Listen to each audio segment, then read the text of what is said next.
할렐루야. 우리 옆에 상인이 합시다. 사랑합니다. 축복합니다. 말씀의 제목을 읽읍시다. 시작. 평안을 주노라. 자, 평안은 누가 주느냐? 하나님께서 주시는데 누구를 통해서 주시느냐? 예수 그리스도를 통해서 주는 것입니다. 자, 오늘 이 말씀의 내용들은 결론적으로 얘기하면 죽음과 사망 앞에 있는 인생들이 예수 그리스도로 말미암아 영생의 소망을 가짐으로 평안을 누릴 수 있다.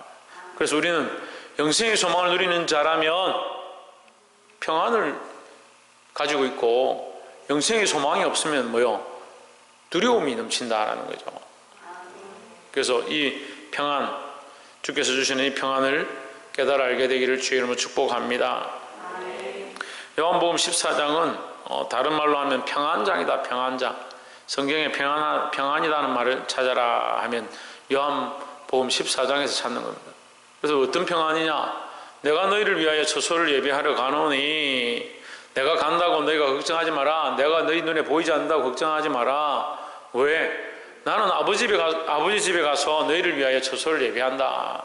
그러므로 내가 없어지거나 내가 죽거나 내가 십자가의 길을 갈지라도 이것이 너희가 사는 길이고 이것이 너희가 더 복된 길이고, 내가 너희를 고아처럼 버리지 아니하고 보혜사 성령을 보내서 너희와 함께 할 것뿐만 아니고 너희에게 영원한 구원의 소망, 부활의 소망을 가지게 하니까, 그리스도 안에 있으면 홍진은 뭐 할 수 있다? 박창준 뭐 할 수 있다? 박이상 뭐 할 수 있다? 조혜준 뭐 할 수 있다? 그래, 평안할 수 있다. 그래, 그리스도 안에 있으면 평안할 수 있다. 평화로울 수 있다. 마음이 안전할 수 있다. 이게 평안하다, 안전하다, 마음이 괜찮다, 든든하다 이 말이에요. 그리스도 안에 없으니까, 자꾸 다른 생각들을 가지고 있으니까 염려와 걱정이 자기를 자꾸 사로잡는 거죠. 예수님의 말씀을 듣고 우리가 주일학교에서 기본적으로 배우는 게 있습니다. 좋은 밭에 대해서 배웁니다. 하나님 우리에게 주시는 씨는 좋은 씨입니다. 좋은 씨를 그 밭에 뿌렸는데 밭이 어떻느냐? 그 말씀을 받는 밭이 어떻느냐? 돌짝밭이냐? 가시덤불이냐? 길가밭이냐? 가시덤불에 대해서 얘기하는데, 가시덤불은 신앙생활을 아예 하지 않는 것이 아니고 조금 말씀도 받아들이고 아멘 아멘 하고 말씀이 조금 그 속에 들어와서 잘하긴 잘한다. 그래서 말씀대로 살고자 해보는 거죠. 그런데 뭐가 덮느냐? 그 위에 가시덤불이 없는데 그게 뭐냐? 세상의 염려와 재리의 염려와 걱정이다. 이 생의 걱정이다. 이 세상 걱정 근심이 들어오는 겁니다. 그것이 막아서 이걸 잘하지 못하게 한다. 이 평안의 소망을 잘 모르는 거죠. 우리가 하나님께서 주신 그 말씀, 그 복음을 받았습니다. 그럼 뭐 해야 되냐? 평안해야 되는 겁니다. 왜 평안합니까? 그 말씀이 우리에게 이 땅의 것에 대해서 얘기하는 것이 아니고 영원한 소망에 대해서 가르쳐 주니까 이 평안을 누려야 될 줄 믿습니다. 그래서 요한복음 14장은 다른 말로 뭐다? 예, 평안장이다. 21절에 나의 계명을 가지고 지키는 자라야 나를 사랑하는 자니, 나를 사랑하는 자는 내 아버지께 사랑을 받을 것이요 나도 그를 사랑하여 그에게 나를 나타내리라 했습니다. 자, 나의 계명을 지키는 자, 그 예수님의 계명이죠. 예수님은 무슨 계명을 주셨냐면, 내가 새 계명을 주노니 너희가 서로 사랑하라. 너희가 사랑할 때 예, 내 제자인 줄 알 것이다. 그럼 우리가 사랑하지 않으면 예수님의 제자답지 못하다는 거죠. 예수님의 사랑으로 사랑해야 되고 예수님의 사랑으로 우리가 섬기는 것이 마땅히 우리가 해야 될 것이다 라는 겁니다. 우리가 그저 받았으니 그저 줄 줄 알아야 되는데, 제가 이제 시각장애인 선교에 가서 이런 설교를 했어요. 제가 아이들 이렇게 가르치는데 아이들한테 이렇게 예수님 안 믿고 하나님 안 믿는 애들한테 이렇게 물어본다고. 뭐라고 하냐면, 얘야, 너 네가 밥 먹고 나서 속으로 생각하기를, 야 식도야, 너 음식을 꿀꺽꿀꺽 삼켜 밑으로 밀어보내. 위야, 너 위산을 내. 그리고 음식을 녹여 주물럭주물럭 해라. 12주장 췌장아, 담즙을 소화시키고 담즙을 내서 간아, 너 반응하고, 담력이 명령하고 담즙을 내어서 음식이 더 녹아지고 영양분이 섭취되게. 소장아, 너 빨아들여. 대장아, 너 나머지 찌꺼기를 밖으로 내보내. 그 음식의 영양분을 콩팥을 통해서 피는 정결하게 하고 그 피 속에다 산소를 공급하고. 폐야, 너는 숨을 들이마셔서 그걸 산소를 분리해내고. 그렇게 하면서 잠자는 사람이 누가 있냐? 그런 사람이 누가 있냐고 제가 물어봤어요. 아무도 없죠? 예, 아이들한테 제가 그렇게 묻는 거예요. 너희들 혹시 너희들 생각으로 그렇게 조정하니? 아무도 안 한다는 거예요. 그런데 어떻게 그렇게 매일 그렇게 하고 매일 그렇게 살아가고 매일 그렇게 세포가 운동하고 온몸이 살아있냐고. 공기를 마시는데 돈 주면서 공기 마시는 사람이 누가 있냐? 너무 하나님의 은혜와 자연의 이 섭리를 통해서 주시는, 하나님의 섭리를 통해서 자연을 통해서 주시는 하나님 은혜가 너무 크니까 이게 당연한 건 줄 알고, 내가 살아있는 게 당연한 건 줄 알고. 이게 우연이고요. 우리가 살아있는 이 순간이 우연이면 너무나도 많은 우연의 연속, 측정할 수 없는 우연의 연속이 이루어져서 지금 내가 생각하고 있는 것이고 움직이고 있는 거잖아요. 근데 이 우연들을 우리가 제어할 수 없습니다. 제어할 수가 없어요. 몸무게 1kg 빼는 것도 너무 힘들어서 그렇게 어려워하는데 이렇게 우리가 살아있는 게 얼마나 하나님의 은혜냐. 근데 그걸 모르는 거예요. 그러니까 하나님 말씀 안 듣고 누구 말을 듣냐? 자기가 최고인 줄 아는 거예요. 하나님이 우리를 창조하셨고, 그럼 왜 창조했냐? 이런 질문을 하겠죠. 하나님 창조했다면 왜 창조했습니까? 이런 질문을 하겠죠. 홍주는 왜 창조했습니까? 하나님 왜 우리를 창조했습니까? 네? 제가 힌트를 줄게요. 부모님의 사랑이요. 자식을 왜 낳았습니까? 이렇게 물으면 한마디밖에 없어요. 사랑해서 낳았다, 이 말밖에 할 게 없어요. 부모님의 사랑이 결정체고 부모들 간의 사랑이 결정체고 부모가 낳은 자식은 또 부모가 사랑하는 사랑이 결정체입니다. 그렇잖아요. 그럼 하나님 우리를 왜 만드셨겠습니까? 하나님의 사랑이 우리에게 나타난 거예요. 하나님의 사랑이 우리를 이렇게 창조되게 만들어 주신 거예요. 그럼 우리는 서로를 바라볼 때 뭐로 봐야 됩니까? 하나님이 만드신 사랑의 형체로 보는 거죠. 그럼 얼마나 서로가 귀하게 보이겠습니까? 그 하나님을 알고 하나님의 사랑을 아는데 서로 사랑하지 않는 게, 그게 어떻게 내 제자냐? 그게 어떻게 하나님의 백성이냐 이 말이에요. 나의 계명을 지키는 자라야 서로 사랑하라 했으니까, 나를 사랑하는 자니 나를 사랑하는 자는 내 아버지께 사랑을 받을 것이요 나도 그를 사랑하여 그에게 나타내리라 했습니다. 하나님은 예수 그리스도를 통해서 사랑을 가르쳐 주시고 그 예수 그리스도는 우리에게 그 사랑을 또한 가르쳐 주셔서 우리도 또 뭐하게? 사랑하게, 서로 사랑하게. 옆에 사람 봅시다. 서로 사랑하기를 주 안에서 힘씁시다. 예수 그리스도 안에서, 주 안에서 우리는 뭘 힘써야 되냐? 서로 사랑하기 힘써야 된다는 거죠. 그런데 하나만 더 설명하자면, 사랑을 자꾸 덮어주고 감싸주고 안아주는 게 사랑인 줄 착각한다는 거예요. 그게 사랑의 전부다 생각하는 겁니다. 그래서 무조건 용서해야 되고 무조건 사랑해야 되고, 그 용서하려면 용서의 기준이 있어야 되잖아요. 죄를 범했기 때문에 용서하는 거잖아요. 그러면 이 아이에게 참된 용서는 지가 잘못한 걸 알게 하는 게 용서가 되는 거죠. 지는 잘못한 게 없다, 나는 잘못한 게 뭔지도 모르겠다, 근데 내가 너를 용서할게. 이게 무슨 코미디예요? 아이들이 잘못한 걸 모르는데 나는 너 용서한다, 내가 너의 엄마니까 나는 너를 끝까지 용서한다. 그럼 그 아이는 어떻게 자라겠습니까? 자기 잘못을 모르고 자라는 겁니다. 죄를 모르고 자라는 겁니다. 범법한 걸 모르고 자라는 겁니다. 그렇게 키우고 있는데, 이 시대 상황들이 아이들을 그렇게 키우고 있는데 그게 바른 교육인 줄 착각하는 겁니다. 아닌 건 아니고 틀린 건 틀린 거라 가르쳐야 되는 거예요. 우리가 사랑하기 때문에 그렇게 하는 거예요. 사랑하기 때문에.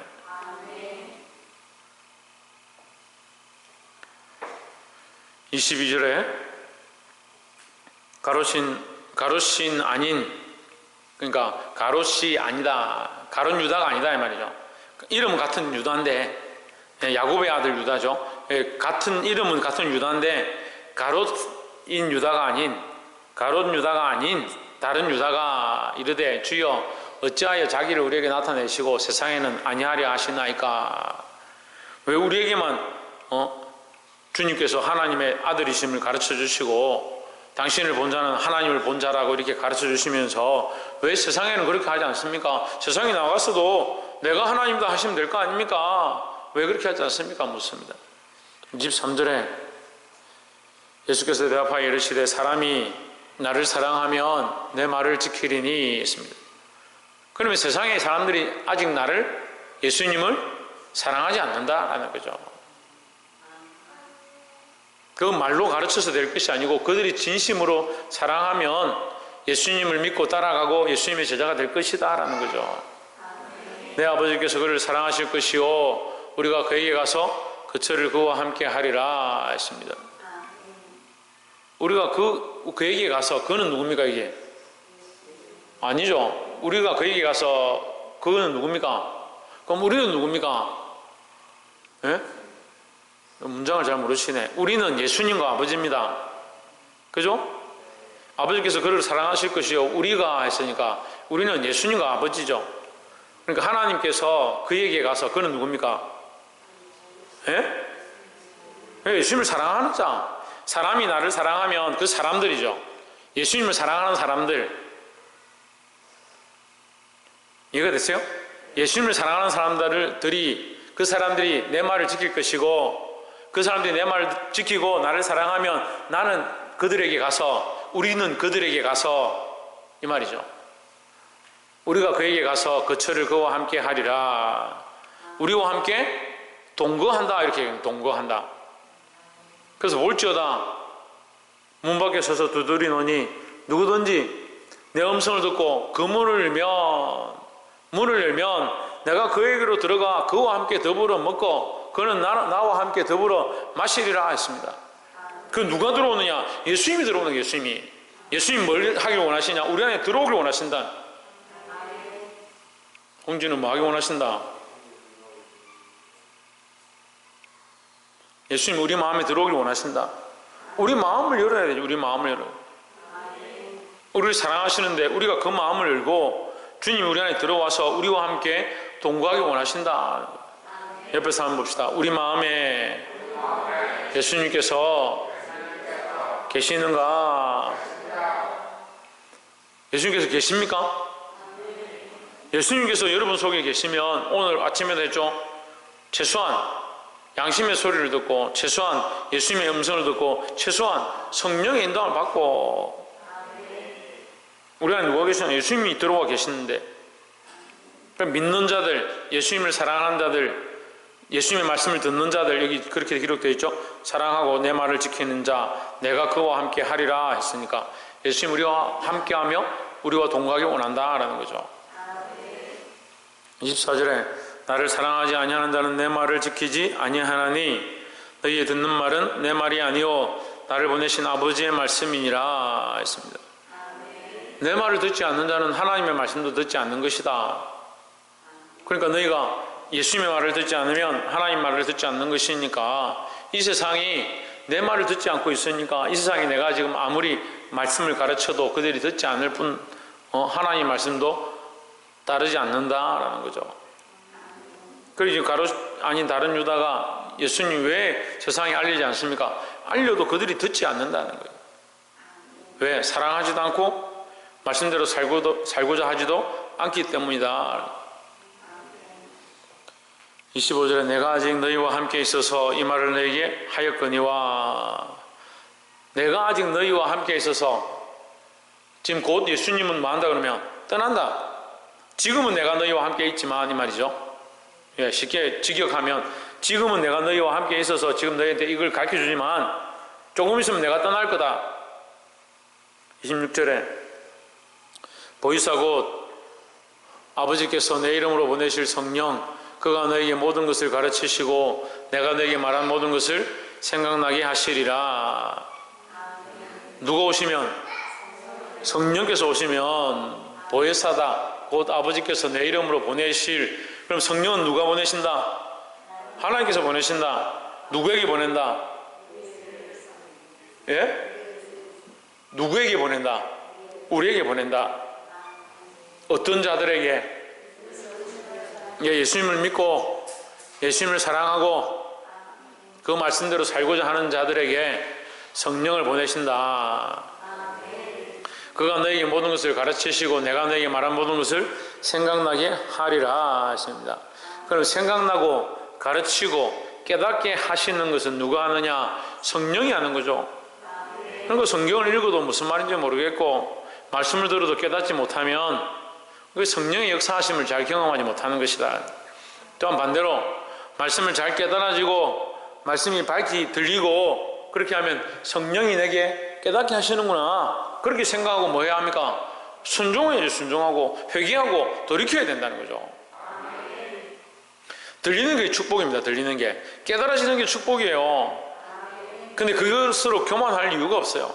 왜냐하면 내가 하는 게 아니고 성령께서 가르치시고 성령께서 기억나게 하시고 성령께서 생각나게 하는 거니까 그게 주의 은혜죠. 저는 늘 그렇게 생각합니다.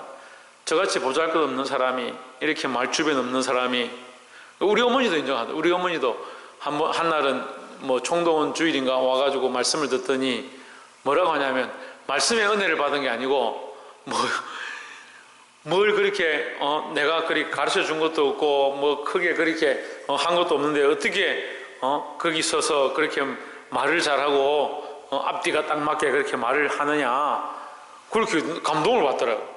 말 잘한다고. 제가 원래 말 잘 못하거든요. 누가 제일 잘 알겠습니까? 우리 어머니가 잘 알거든. 말도 잘 못하고 좀 어리버리한 걸 잘 알거든. 근데 강단에 서가지고 하나님 인도하심으로 말씀을 전하니까 깜짝 놀란 거야. 꼭 베드로 같았겠죠. 베드로 원래 문명인 줄 알았다가 글 모르는 무식인 줄 알았다가 그가 기탄 없이 말하는 걸 보고 유대인들이 깜짝 놀랐죠. 그래서 제가 좀 베드로 좀 닮은 것 같아요. 무식하고 부족하고 연약하고 어리석은 줄 압니다. 하지만 성령께서 이 말씀을 가르치게 하시고 깨닫게 하시고 인도하시는 줄 믿습니다. 그래서 우리가 자랑할 게 없다. 항상 옆에서 한번 봅시다. 항상 하나님 앞에서 겸손합시다. 김우천 말하고 뭐라노? 신주경 뭐하라고? 그렇지, 겸손하라고. 교만하지 말고 겸손하라고. 조혜찬 말하고. 그래, 겸손하라고. 알겠나? 조혜찬 알겠나? 조혜준 말하고. 그래, 겸손하라고. 내가 딱 지켜본다.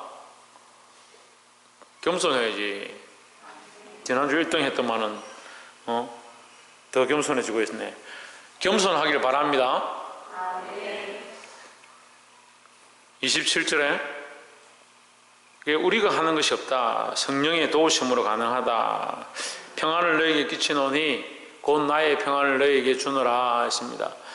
예수님이 주는 이 평안, 나의 평안이다 이렇게 말합니다. 예수님이 평안을 너에게 끼치노라 할 때 나의 평안이다. 이 문장이 굉장히 중요한데요. 다른 평안과 다르게 여기 나의가 붙은 거예요. 나의 평안을 너에게 주노라. 14장 1절에 보면 너희는 마음에 근심하지 말라. 하나님 믿으니 또 나를 믿으라. 내 아버지 집에 거할 곳이 많도다. 그렇지 않으면 너에게 일러서리라. 내가 너희를 위하여 처소를 예배하러 가노니. 이게 뭐냐? 나의 평안이다. 나를 믿는 자는 아버지 일을 할 것이고 내가 한 일보다 더 큰 일도 할 것이고 나를 믿는 자는 성령을 보내주셔서 보혜사 성령을 주셔서 깨닫게 하시고 알게 하시고 그런데 깨닫게 하고 알게 하고 보여주시고 마음에 근심할 필요도 없고 처소를 예배하러 간다는데 평안이 없다. 그건 말이 안 되잖아요. 이 예수님의 평안은, 예수님이 주시는 이 평안은 나의 평안, 예수님의 평안이다. 왜? 내가 아버지께로 간다. 가서 너희를 위해 처소를 예배하러 간다. 이것이 확실하다. 그래서 나는 두려움도 없고 걱정도 없다. 너희도 이 평안을 받을 것이다 이 말이에요. 그리고 이 예수님을 믿는 우리가, 이 구원을 믿는 우리가, 이 십자가를 믿는 우리가 두려워할 게 뭐 있느냐는 거죠. 왜 걱정하고 근심하느냐? 이 땅의 것들이 자꾸 메이니까. 이 땅의 것들이, 이 땅의 재물이 근심 걱정이 되고, 이 땅의 즐길 것들이 근심 걱정이 되고, 육체의 희노애락이 근심 걱정이 되는 거예요. 예수님은 곧 십자가에 죽으실 겁니다. 지금 이 14장, 15장, 16장 뒤에 가면 이제 예수님 십자가에 못 박혀 죽으십니다. 끌려갈 것을 알고 제자들에게 지금 마지막 유언들을 하고 있는 중입니다. 마지막 유언을 하는 분이 뭐라고 하냐? 나의 평안을 너에게 준다. 내가 지금 불안해 죽겠고 두려워 죽겠으니까 나의 평안을 준다. 이 말이 안 되잖아요. 불안한 사람들은 내가 말을 하면 불안한 말만 하는 거죠. 하지만 예수님은 뭐 했느냐? 평안했다는. 죽음을 앞에 두고도 믿음이 있으면 하나님 나라를 바라보는 것이고,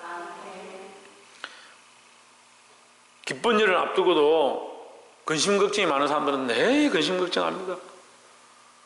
아니 딸 자식 시집 가는 게 아들 자식 시집 가는 게 소원이다. 그리고 시집 가고 장가, 아니 아들 자식 시집 가면 안 되지. 아들 자식 장가 가는 게 소원이다. 그리고 장가 가고 시집 가는데 뭘 걱정을 합니까? 시집 가고 장가 가면 날 잡았으면 얼마나 기쁜 거예요. 근데 인간들이 그렇지 않더라고. 걱정을 얼마나 하는지 잠을 못 자고 뜬 눈으로 밤을 지새고, 나중에 목사님 어쩌나 한번 보자. 저도 아마 똑같을 것 같아요. 저도 똑같이 부족한 인간이니까. 근데 우리가 참 부족해서 그런 거예요.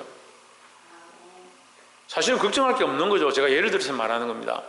결혼시키는 게 걱정이고 결혼될까 걱정이었는데 결혼식 다 잡고 날 다 잡았으면 우리가 마음이 평안해야 되고 기뻐야 돼요. 예수님이 이런 평안이 있었다는 거죠. 이 예수님의 평안을 배우시길 바랍니다.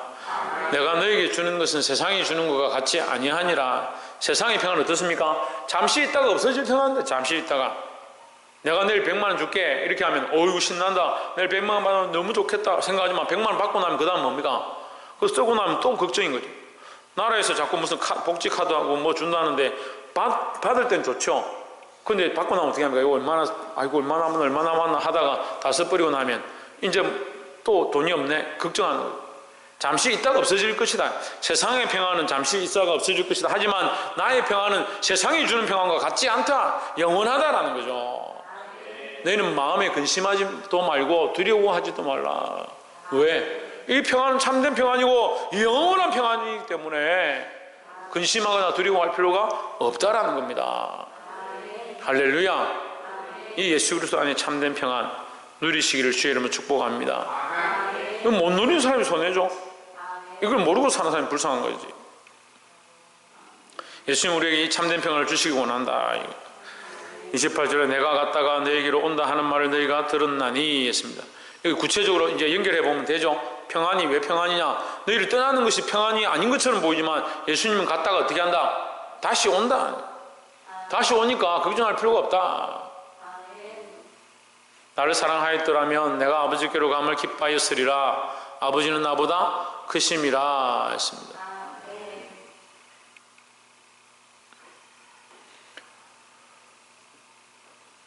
나를 사랑하였더라면 내가 아버지께로 가는 것을 기뻐하였으리라. 이게 무슨 말이냐면요, 예수님이 아버지께로 가야 이제 뭘 하느냐? 너희를 위하여 처소를 예비하고 이 세상의 임금들을 굴복시키고 천국의 이 완성의 일들을 해나간다, 통치의 일을 해나간다 했으니까 아버지께로 가야 더 기쁜 일이다 라는 거죠.